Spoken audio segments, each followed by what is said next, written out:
Good afternoon, everybody. Welcome back to the next of our guest lecturers as part of the Sacred Trust lecture series. On behalf of the Gettysburg National Military Park and the Gettysburg Foundation, we welcome you back to what's been a very exciting series of lectures so far. And we're going to continue it this afternoon with a presentation from A. Wilson Greene. You probably know him better as just simply Will Greene. Whenever he is here to give a talk on his current research, there's always a pretty good crowd, and you know you're in for a very interesting treat. Because Will comes from a background that kind of combines all of the specialties that we like to showcase here. He has an academic background, so my block is checked. He comes with a whole lot of experience in the National Park Service. That's more blocks checked. He knows all about the public history world because I think he created it. And we're just really glad to have him here today. When I made the comment about him creating the field of public history, it might be a slight exaggeration, but I wanted to make sure I actually had these numbers right, just to make sure that you know with whom you are dealing today. Will has recently completed a 44-year career in public history, including 16 years as in the National Park Service, serving as the first executive director of the Association for Preservation of Civil War Sites, which is now the American Battlefield Trust, and as the founding director of Pamplin Historical Park and the National Museum of the Civil War Soldier. If you've ever visited Pamplin Park, it's an absolutely fascinating site where he experimented with a lot of new ways to deliver the Civil War story to new and diverse audiences. He's had an awful lot to do with the way we tell the Civil War story in our national parks and public history venues even today. He's going to share with us an episode that will be featured in his new forthcoming book, A Campaign of Giants, The Battle for Petersburg, Volume 2. Volume 1 is an awesome book. We all know that Petersburg is a big, expansive operation that's hard to wrap your hands around. And Volume 1 helps helps you to really figure out some of those very complex decisions and actions. Volume 2 promises to do the same. So I present to you Will Greene.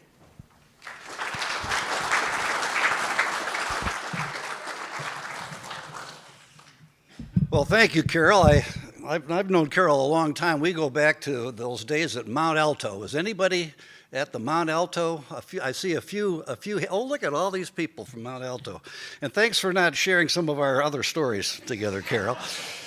I also want to thank Wayne Motz and the Gettysburg Foundation for inviting me here to what is the most significant place in the Civil War next to Petersburg.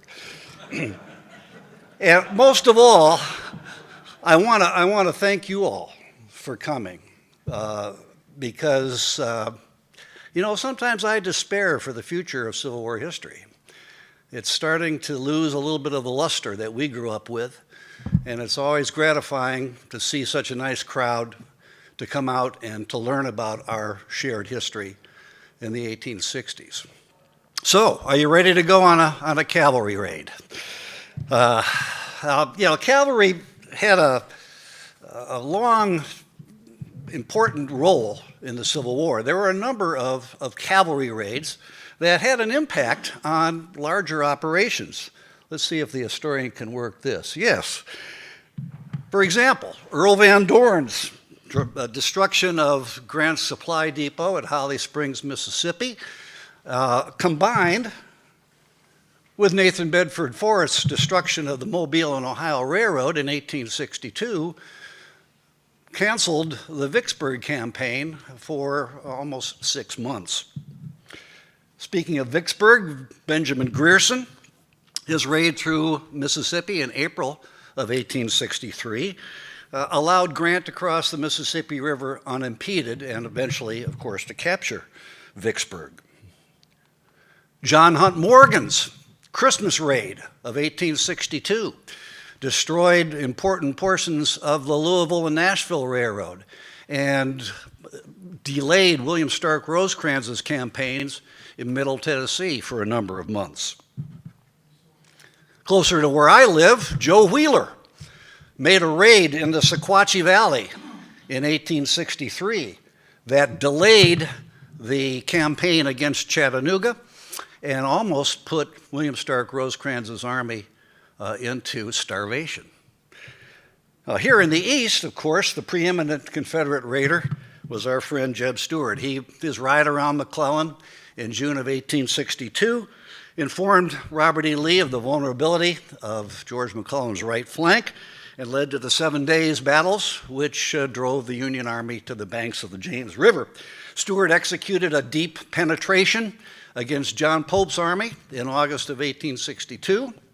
But here at Gettysburg, as you all know, Stuart's foray deprived Lee of his eyes and ears, and some of you might think that that was one of the reasons that Lee was defeated here at Gettysburg.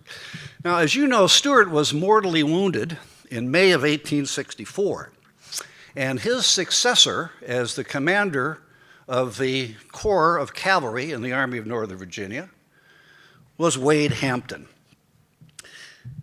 Wade Hampton not only executed one of the most unusual raids in the entire Civil War, but I think one of the most spectacular. And that's what I want to talk about this afternoon, the so-called Beefsteak raid of September 1864 as a part of the Petersburg Campaign.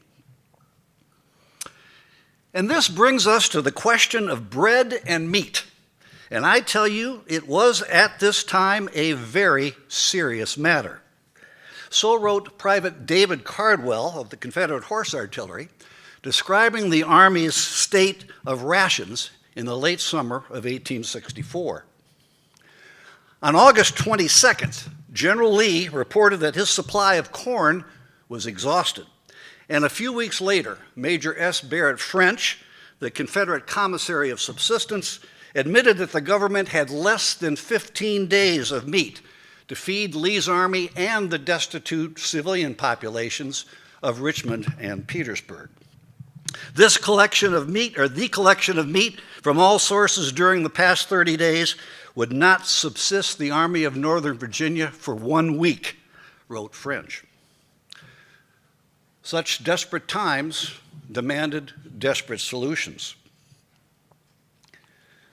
Now, on September 3rd, 1864, Lee wrote Hampton suggesting that his cavalry commander investigate the possibility of moving behind Union lines, quote, at City Point and other points where his wagons are parked in the rear. Lee hoped that Hampton might capture some of those wagons to help alleviate his supply situation.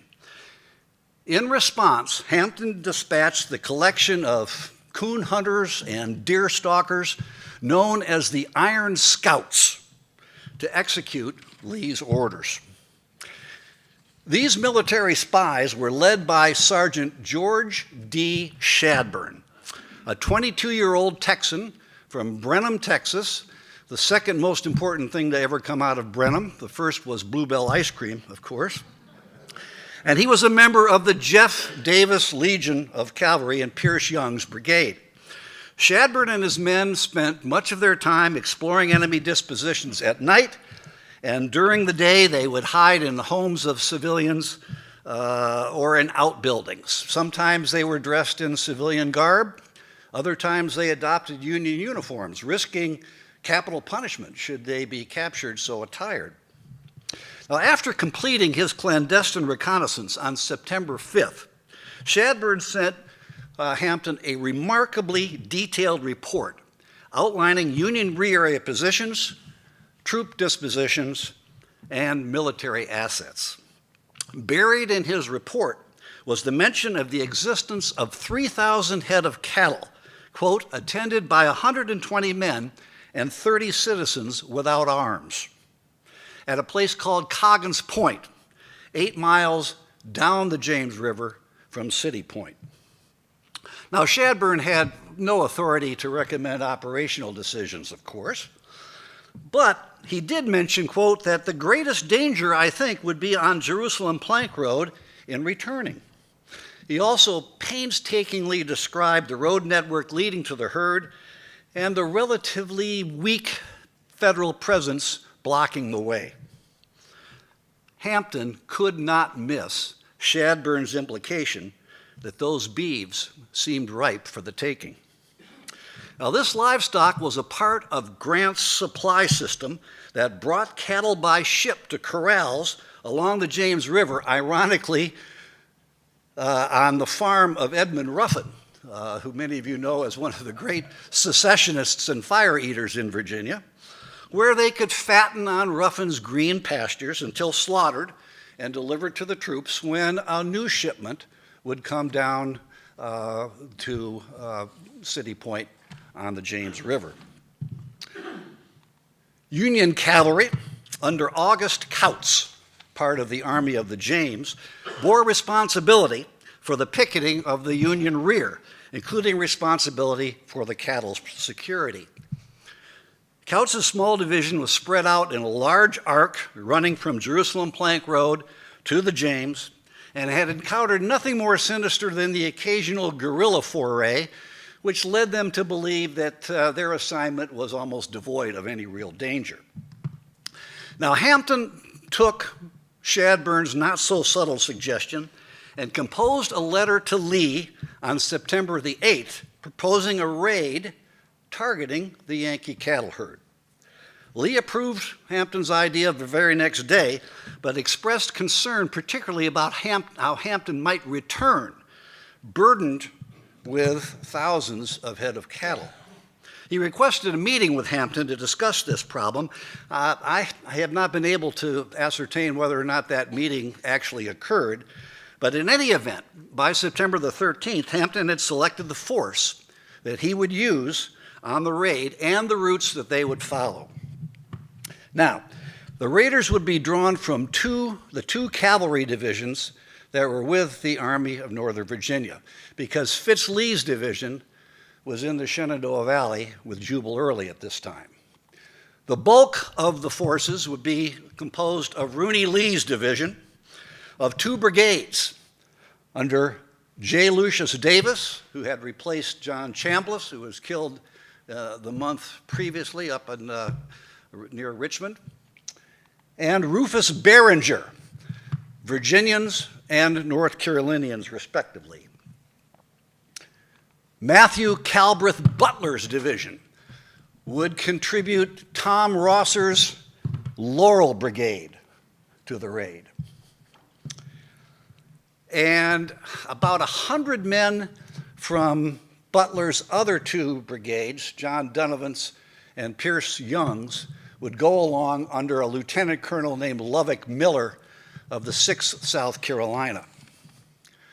Now, James Deering's brigade was also added to the force. Deering's brigade, 3 regiments were the organic cavalry that belonged to P.G.T. Beauregard's quasi-army that was operating with Lee. And there would be 2 sections of guns that would go along, one under Edward Graham's Petersburg artillery, and a second section under William McGregor's 2nd Stuart Horse Artillery, all being led by the battalion commander, R. Preston Chew. Finally, a fellow named John F. Lanau, who was an engineer assigned to Hampton's staff, would go along in command of 80 makeshift pioneers drawn from Donovan's and Young's brigades, men who were, as he said, accomplished with the axe. Thus, somewhere between 3,500 and 4,000 soldiers comprised Hampton's strike force. Shadburn, of course, would go along with the Iron Scouts, and somehow he managed to wrangle a pack of herding dogs to go along with him. Now, Hampton faced 3 obvious challenges. First, what route would he take to skirt the expanded Union lines? Because by this time, Grant not only had a line of works facing the Confederates, but he had a line facing out to the south as well, just as he had done at Vicksburg. So that would be a challenge. Second, how would he capture 3,000 cattle without the Federals interfering with him and impeding his progress? And lastly, and the thing that bothered Robert E. Lee more than anything else, how would he return to friendly lines burdened with as many as 3,000 beeves? Now, I know this is geography that most of you are not familiar with. I got a fairly detailed map up here, and we'll see if we can't let you know what happened here and point out some of the important spots. Now, Hampton decided to follow the Boyden Plank Road. That's the road running out of Petersburg at the top of the map, running southwest. That would be away from the target. And then he would dip down onto a country road called the Quaker Road, running to the southeast, crossing formidable Rowanty Creek at Wilkinson's Bridge. Let's see if I can work this. See Wilkinson's Bridge down here on Rowanty Creek, just north of Stony Creek Depot on the Weldon Railroad. The troopers would then head northeast, cross the Jerusalem Plank Road and the Norfolk and Petersburg Railroad before reaching the site of Cook's Bridge over the swampy Blackwater River. And you can follow those red arrows that are pointing north. That's going to be the route that I've just described. Now, Shadburn had explained to Hampton that Cook's Bridge was destroyed, so Lanau's makeshift engineers would have to repair it. And once across the Blackwater, the troopers would split into 3 distinct columns, one each to protect the flanks, and the third to capture the cattle. Now, what about this cattle? A fellow named Captain Nathaniel A. Richardson, the Federal Volunteer Commissary of Subsistence, would unwittingly shorten Hampton's route by a couple of miles by moving the cattle herd from Coggins Point down to the Harrison Farm. You see the Harrison Farm at the top of the map there. That was one of Ruffin's properties. Richardson carefully reported that he moved 2,486 head under the care of a chief herder, 5 assistant herders, and 60 drovers. A cavalry guard of about 150 men from the 13th Pennsylvania Cavalry protected the cattle, described by one of Shadburn's men as, quote, all about the same color, a milk and cider, a broad horns weighing about 900 pounds each, every one a steer. Now, only the senior officers in this operation understood the destination. The rank and file thought that they were maybe going after an isolated brigade of United States colored troops. Others would write that they thought they were going out to the Shenandoah Valley to join Fitz Lee. We had no intention or idea that the Beeves had any place in the picture at all, wrote one of Chew's gunners. Hampton and Shadburn led the column, followed by Lee's division, then the artillery, Miller's small battalion, the Laurel Brigade, and Deering's troops, with the engineers bringing up the rear. They camped that night, leaving before dawn on September 14th, at a place just short of Wilkinson's Bridge, after covering about 20 miles on the march. The troopers were back in the saddle by 5 a.m. on the 15th, crossing Jerusalem Plank Road and the Norfolk and Petersburg Railroad, traversing flat, marshy terrain through pine forests and the occasional small farm. Scouts preceded the column, with others on the flanks, on the lookout for any stray Yankees or to arrest civilians who might reveal their presence. Just before crossing the Plank Road, Hampton reached Belch's Mill.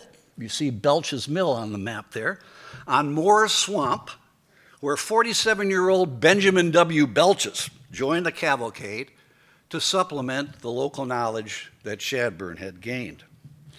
About mid-afternoon, the column reached the banks of the Blackwater, where only the naked pilings of Cook's Bridge remained.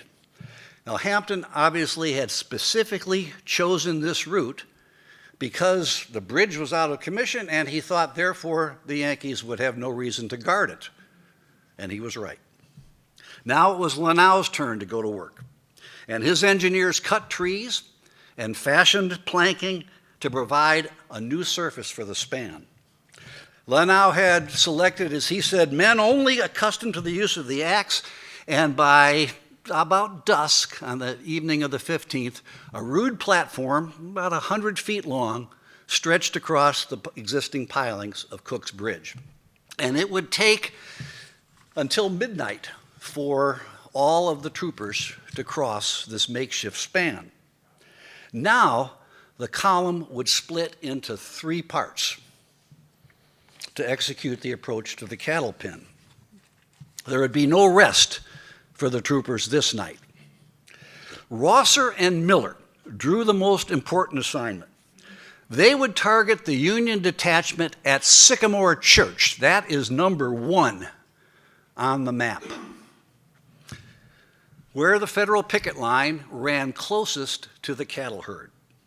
Then head straight for the cattle, overwhelm the small body of guards, and begin rounding up the bullocks. Lee's 2 brigades would ride north up Lawyers Road and assume a blocking position near Prince George Courthouse, where the largest of the Federal reserves were located, and that was the 3rd New York Cavalry. Deering's regiments would guard Rosser's right, southeast of the corral, eliminate the small Union post thought to be near Cox Mill, which is number 2 on your map, and then block the road leading from there to Fort Powhatan. You see Fort Powhatan at the upper right corner of the map on the James River, where there was another Union garrison, to block any reinforcements coming from that direction. Once Rosser and Miller had the beeves on the move toward Confederate lines, couriers would inform Lee and Deering to withdraw toward Cook's Bridge, where the reunited column would recross the Blackwater. Hampton would ride with Rosser and Miller. Now, before dawn on the 16th, the column reached a little crossroads called Laurel Springs, turning northwest onto Lawyers Road. Lee's division led the way, covering the 3 miles to the intersection with Hines Road. There, Rosser and Miller and Deering turned northeast, while Lee's 2 brigades continued north on Lawyers Road, heading for the Powhatan Stage Road and their assigned blocking position opposite Prince George Courthouse. Deering and Rosser rode together another 3 miles, at which point Shadburn and Hampton led Rosser and Miller west on Pole Run Road and then north on Walls Road towards Sycamore Church, number 1 on your map. Deering would then continue north on Hines Road, heading for Cox Mill, number 2. Rosser halted about 3:30 a.m., still before dawn, on September 16th at a ford crossing a little stream called Mike's Run, and waited for the dawn to make their assault. Now, at Sycamore Church, about 250 men under J. Stannard Baker of the 1st District of Columbia Cavalry held the position. Baker's responsibility included a picket line that ran for 2 miles, ending near Cox Mill, where 150 men of his regiment, under a fellow named Captain William S. Howe, had their picket post.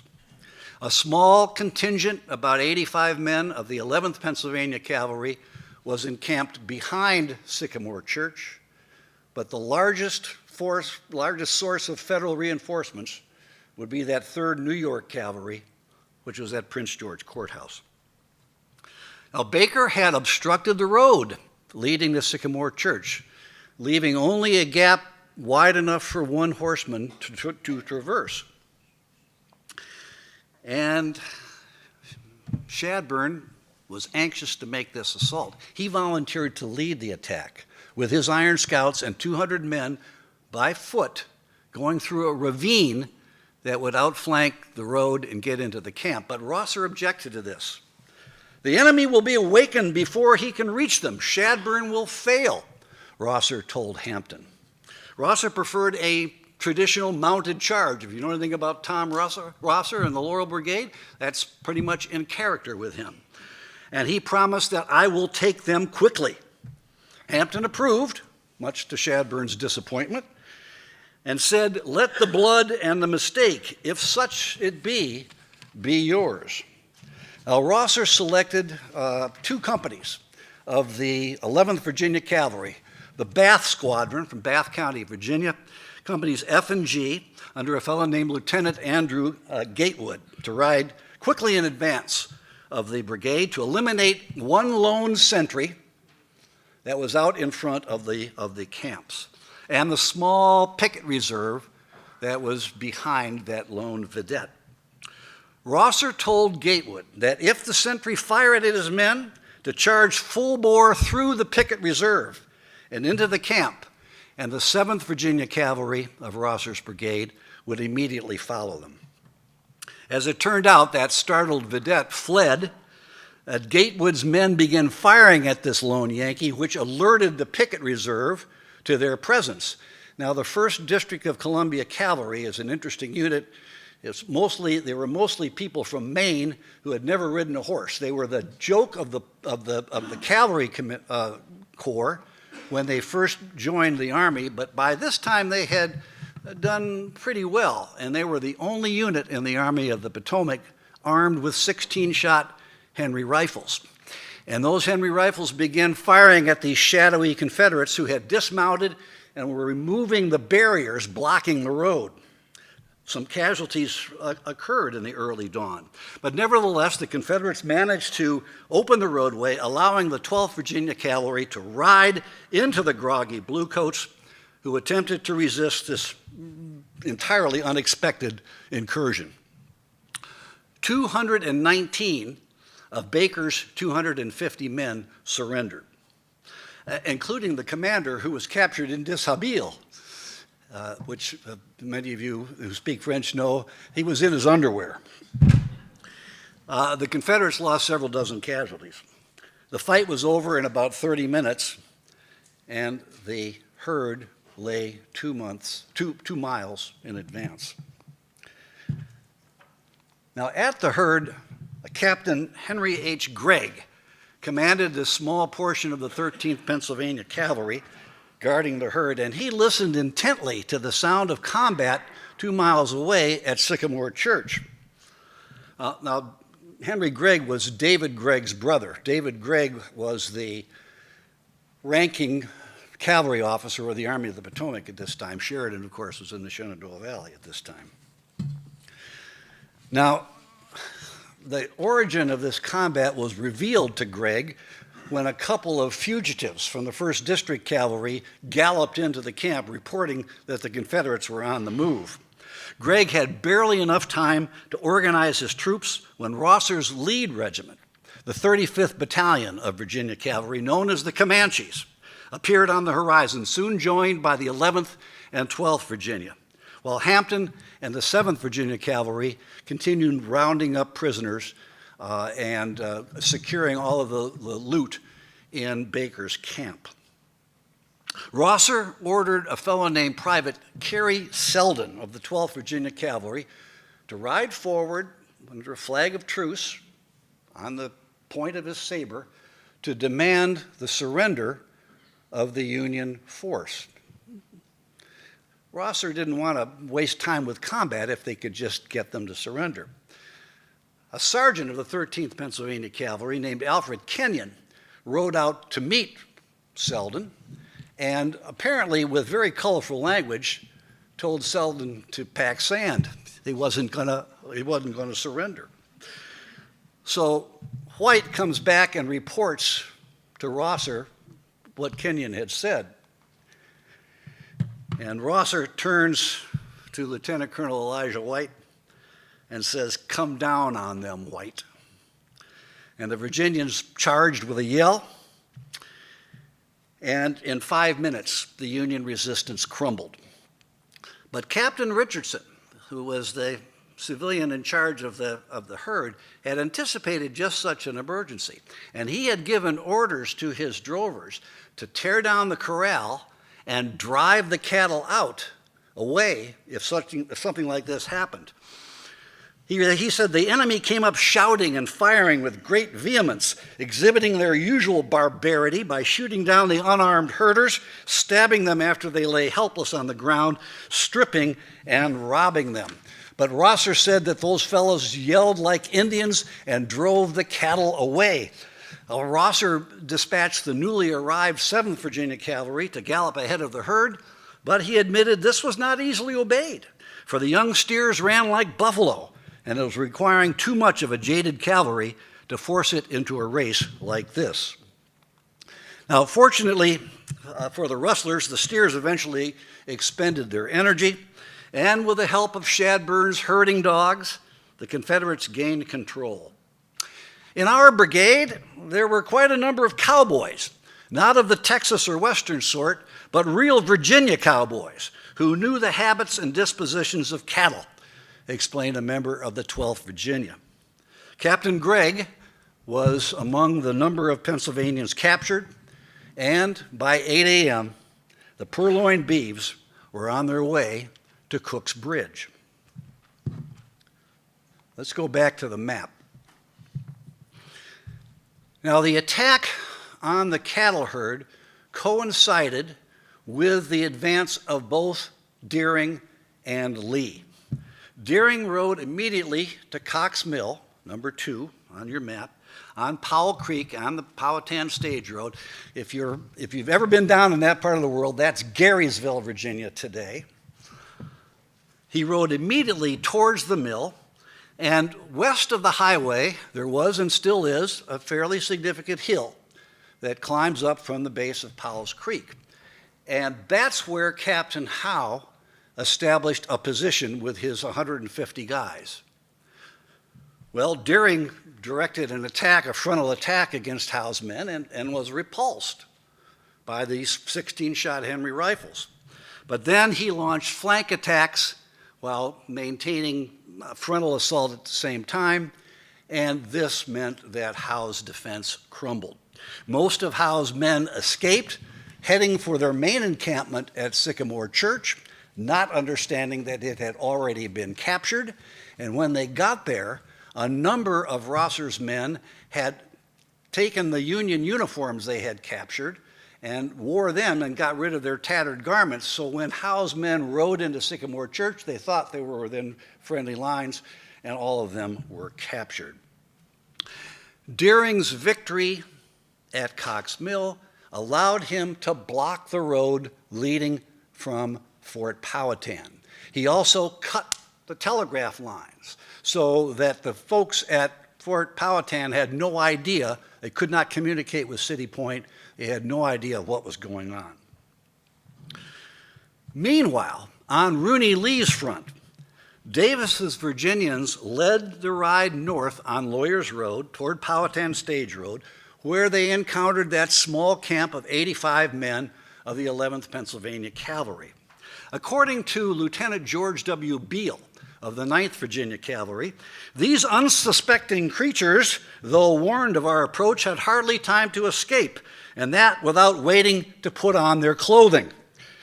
These half-dressed fugitives fled towards Prince George Courthouse and the welcoming arms of the 3rd New York Cavalry there. The emboldened Federals now countercharged towards the Confederates, and Davis, who was now joined by Behringer, who had ridden down towards Mount Sinai Church and now had joined back up with Davis, retreated to the intersection of the Stage Road with Lawyers Road, which is number 3 on your map, where they prepared a hasty work and unlimbered McGregor's section of artillery. Skirmishing occurred here until Lee was informed of Rosser's success, prompting him to break off the engagement and head for the rendezvous with Deering and the Laurel Brigade. Hampton would report that, quote, as soon as the attack was made at the church, General Lee on the left and General Deering on the right attacked the enemy most successfully and established themselves rapidly and firmly at the points they were ordered to secure. Now, Rosser followed Deering and Lee, made for Cook's Bridge as the herd reached the Blackwater River around 10 a.m. Hampton had assigned his assistant adjutant general, Andrew R. Venable, and a fellow named Major Garland M. Riles to command the escort managing the captured cattle. These men received valuable assistance from some of Richardson's experienced herders, who, in the words of one Confederate, served their new masters as well and apparently as readily as if they had been the original employers, although watchful troopers always rode alongside with a handy weapon to ensure loyalty.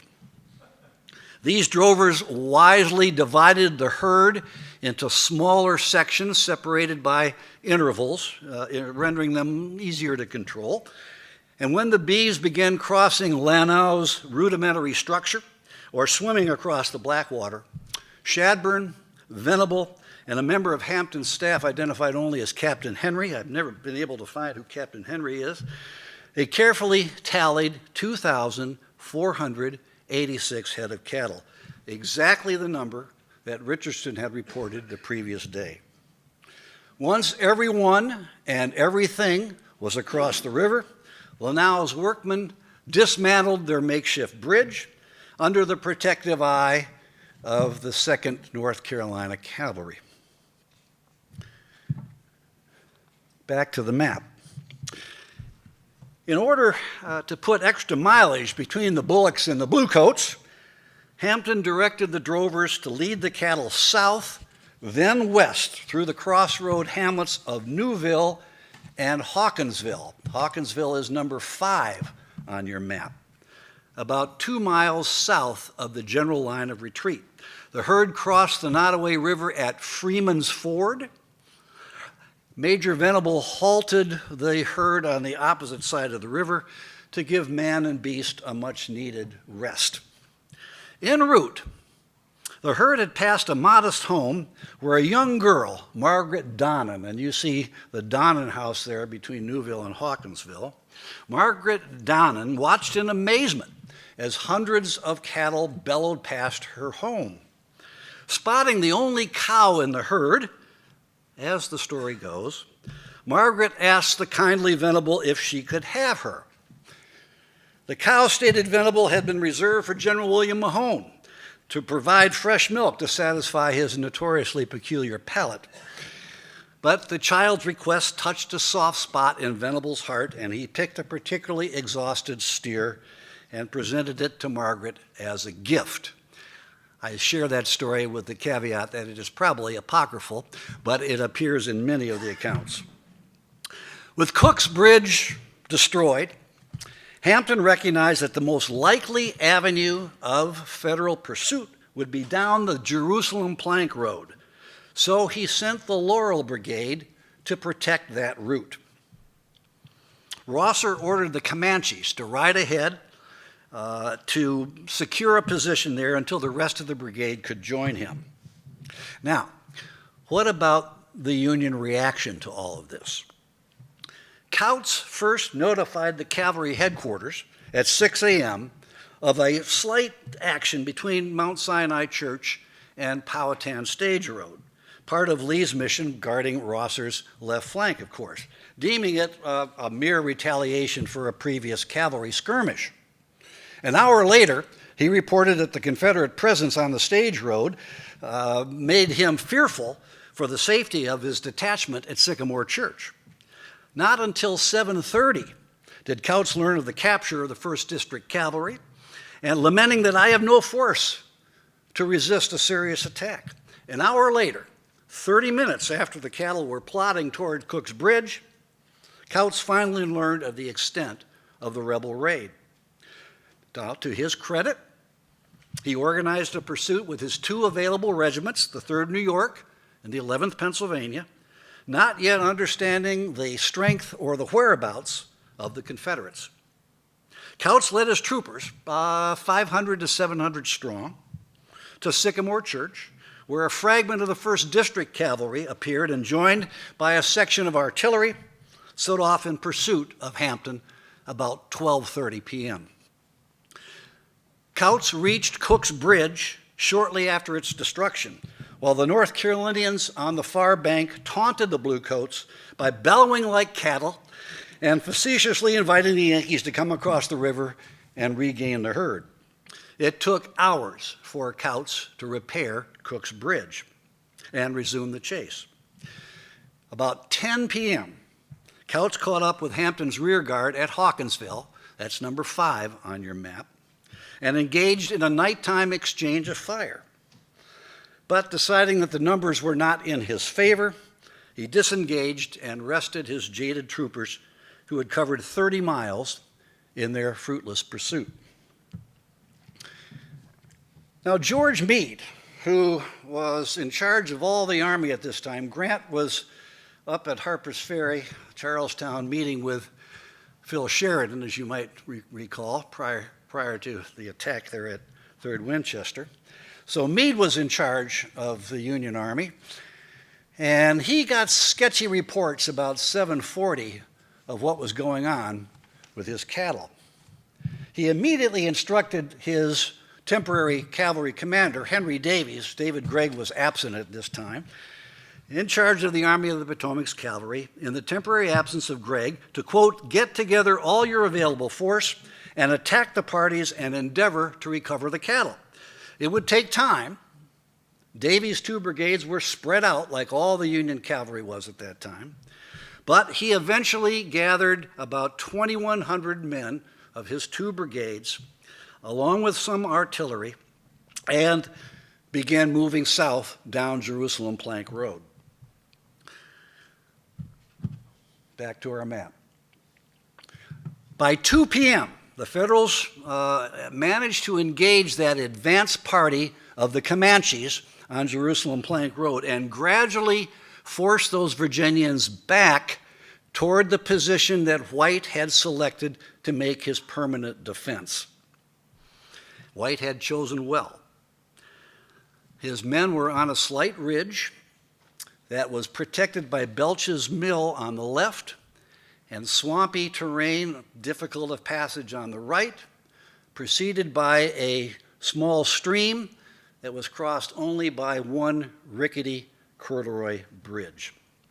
White dismounted his men, put them behind these hasty breastworks of fence rails and logs, and chose guns unlimbered to control access to the bridge. Rosser now arrived with the rest of the Laurel Brigade, expanding White's flanks and keeping a portion of his brigade mounted in the rear. Now, Davies had brought some artillery with him, and a spirited duel took place between Chew's guns and Battery A of the 2nd U.S. Artillery. This prompted a call for reinforcements, and Deering's men responded, and then so did a portion of Lee's division. We made haste to reach Rosser, wrote Lieutenant Beale, sometimes at a trot, sometimes at a gallop, and at full speed came into line of battle just as the sun went down. Davies launched a dismounted attack, which was easily repulsed by the Confederates. When the Federals saw Rosser and a few of his aides falling back off of the ridge to avoid being shelled by the Union artillery, Davies mistook this for the precursor of a general retreat and ordered a mounted charge that got within 100 yards of the Confederate position before it too was repulsed. Then, as darkness was beginning to descend on the battlefield, Davies dismounted 3 of his regiments, the 16th Pennsylvania, the 8th Pennsylvania, and the 1st Maine, on the east side of the road, and the 6th Ohio and the 1st Massachusetts on the west side, had them all dismounted, and made another attack almost at dark. This assault got so close that the 1st Massachusetts Cavalry was involved in a hand-to-hand fight, but eventually the Confederates prevailed. "Who was there that can ever forget the wild grandeur of that scene?" asked one Southerner. "The sun shedding its parting beams upon the battling hosts, the heavy plunging of the shot and shell through the ranks of men and horses, the waving of battle flags, the galloping of staff officers and couriers over the field, the defiant shouts of our men calling to the Yankees to come and get some beef for supper, all made up a scene strangely mingling the sublime and the ridiculous." And this all took place at number 6 on your map. There's a church there called Ebenezer Church, one of the big battlefields of this operation. So with these 3 failed attacks, about 8 p.m., Davies decided to break contact. He would report that the enemy were in large force and occupied a position too strong to be taken by the force under my command, being protected by earthworks and having in their front a stream and a mill pond, impassable except by the road, and the road bridge over the stream was destroyed. Now, Davies hoped now that he could simply pin the Confederates in place while Kautz appeared in their rear. But as we know, Kautz was miles away, still trying to repair Cook's Bridge, and in any event, his force was too small to cause Hampton any real problems. Hearing nothing from Kautz, Davies opted to withdraw about 10 p.m., and except for Kautz's brief skirmish with the Confederate rear guard, the wide-ranging combat on September 16th had come to a close. Gregg, the Yankee general, acted badly, considering we had his brother a prisoner in our hands, boasted Beale, mistaking Davies for David Gregg. He became silent and withdrew as much to say, "Hampton, I'll have nothing to do with any such man. You steal my cattle, and then you beat me when I come down to take them back." Hampton left a small rear guard at Ebenezer Church and remounted the bulk of his command, crossing Rowanee Creek back at Wilkinson's Bridge and bivouacking around midnight on the same ground that he had used 2 days earlier. As far as Kautz is concerned, he spent a very uncomfortable night in a makeshift camp east of Ebenezer Church. "We had nothing to eat and no blankets," reported Kautz. And his enervated riders probed forward to Jerusalem Plank Road to discover both Davies and the Confederates gone. The command, having been hastily turned out to repel an attack, was not prepared for so long a march, and I thought it prudent to return, wrote Kautz. They were back in their original camps by 1 o'clock. Now, Meade communicated with Davies early in the morning, before dawn, on September 17th, advising that no effort should be spared to recapture the cattle so long as there is any chance to do so, adding that when in your judgment nothing further can be done, you can return. Davies promptly dispatched a brigade that rode as far west as the Weldon Railroad, and they reached there just about 5 o'clock, just about dawn. But here the troopers learned that the cattle had moved beyond their reach, and reports had credited Hampton with 6,000 troopers, so Davies ordered his men to return to camp as well. No longer threatened by the Federals, the cattle easily completed their trek to the Confederate lines, halting at a corral near the Boyden Plank Road and White Oak Road. And you see on the left side of the map in the middle the cattle corral at that intersection. The next day, the Beeves completed their journey into Petersburg, where, due to a lack of feed for such a large herd, they met their intended fate. That same day, the proceeds from the raid began to be distributed to the troops. "We are enjoying the luxury of fresh beef, which General Hampton has transferred from Grant's commissary to ours," boasted a Georgia artillerist. The butchering took place in a large field. Now, I found this account, which I find sort of humorous. A soldier in the 1st Confederate Engineers passed this place on his way back to his camp. And he said, "I asked if they would sell me some of the trimmings, which are usually the butcher's share when a beef was killed. he explained. The bloodshedders offered to sell him a head for $5. Dirt cheap, was my thought, wrote the engineer. It was a pretty bloody and ill-shaped load, but I tackled it in order to take my mess some fresh meat. I took the head by the long horns and placed it face down on my head. When he and his unorthodox millinery arrived in camp, the men of his mess expressed great elation and proposed, quote, to make a night of it. Can you imagine the guy walking back with a cattle head on his head? Now, the commissary department directed that beef be distributed every other day. A Richmond editor estimated that the steers averaged about 800 pounds each, and by multiplying that by 2,486, arrived at an aggregate figure of 1,988,800 pounds, enough to feed 50,000 men a pound of beef for 50 days. The soldiers were glad to substitute beef for the bacon that had provided what protein they consumed for such a long time. Having been eating pork for so long, I am really ashamed to look a hog in the face, wrote Private John R. Zimmerman of the 17th Virginia. A Georgia soldier informed his sister, at the sight of such fine beef, my appetite became as keen as a razor, and you can imagine me with a long rib in one hand and hoe cake in the other, face almost greased ear to ear. I tell you, I never enjoyed a piece of beef so much. Now, the beef supply lasted the Confederates at least through the middle of October, prompting Colonel Joseph Waring of the Jeff Davis Cavalry to complain. Yankee beef for breakfast and dinner. Really, we have eaten so much beef that I'm getting tired of it. Now, Hampton counted 2,468 head at Petersburg, meaning that the missing 18 were the broken down cattle that Couch reported recapturing. In addition to the rations, the herd provided hide for leathers for much needed shoes.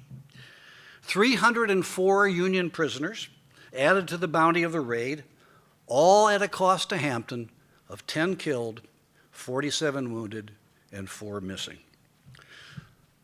The raid generated tremendous praise in Southern newspapers and in the Army of Northern Virginia.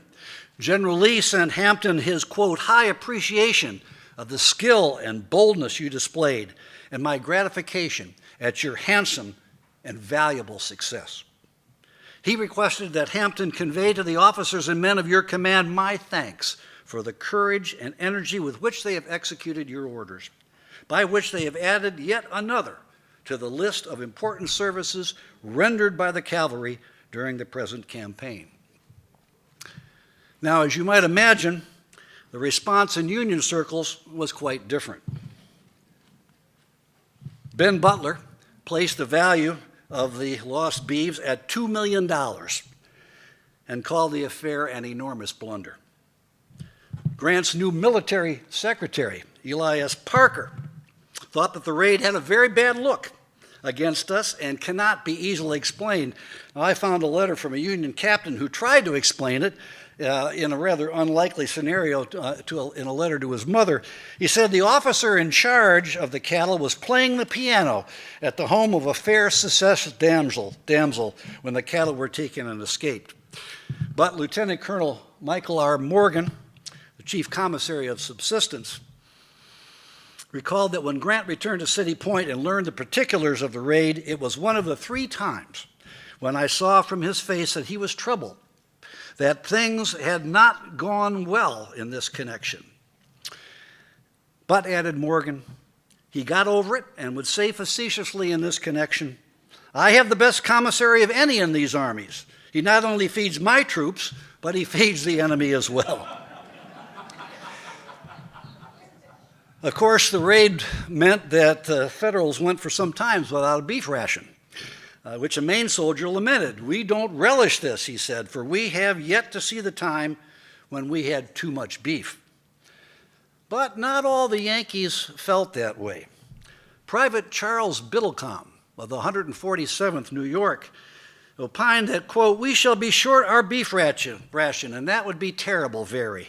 The beef is so good, so fat, so tender. That is, if you call nail rods and India rubber tender. That beef will kill more Rebs than we shall with bullets.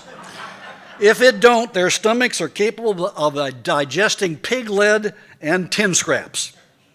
Now, a disaster of this magnitude demanded an explanation and a scapegoat, a responsible party, and Couch thought that the blame should be placed on Meade. He knows the cattle were there and I did not, and even if I had, I could not have protected them, he wrote, because I am holding a line 15 miles in length with about 400 men. Now Meade, who was used to being blamed, realized that he'd probably be accused of negligence, even though he had warned that the cattle herd was vulnerable. In a letter to his wife, he said, "Grant's absence and the usual friendly spirit of the press will undoubtedly attribute this loss to me." But I think in reality, the beefsteak raid was due less to Union failure and more to the skill with which it was planned and executed. First, Shadburn provided all the information required to attempt such a risky undertaking. Secondly, Hampton moved quickly and stealthily, ensuring that he would surprise his adversaries. And finally, the gray-clad troopers acquitted themselves well in combat at Sycamore Church, Cox Mill, along the Powhatan Stage Road, and at Ebenezer Church. The beefsteak raid more than validated Lee's decision to elevate Hampton to Corps command. As the North Carolinian observed, Hampton is fast proving himself equal, if not superior, to Stuart. The Confederate soldiers on the picket line, however, spent less time debating credit or blame for the raid than they did on taunting their blue-clad opponents. They periodically broke into loud moos to remind the Yankees that they had taken their cattle. At other times, they would simply yell, "Beef, beef, beef," or ask the opposing picket, "Have you seen anything of our cow?" For the first few days after the raid, the Federals would reply to these taunts with cries of "Atlanta, Atlanta, Atlanta." But after September 19th and the Union victory at 3rd Winchester, as a soldier in the 121st New York phrased it, the joke was on the other side, for our men could offer to trade their captured cattle for Early's battle flags and guns. Now, in the final analysis, as you might imagine, Hampton's beefsteak raid had little impact on the course of the Petersburg Campaign. Shortly thereafter, the Federals launched their 5th Petersburg offensive that captured a great deal of the Confederate line north of the James and extended the Union works several miles southwest of Petersburg, placing yet another nail in the coffin of the Army of Northern Virginia. But for sheer gall and daring, the beefsteak raid, I think, takes its place among the most spectacular episodes of the Civil War. Thank you.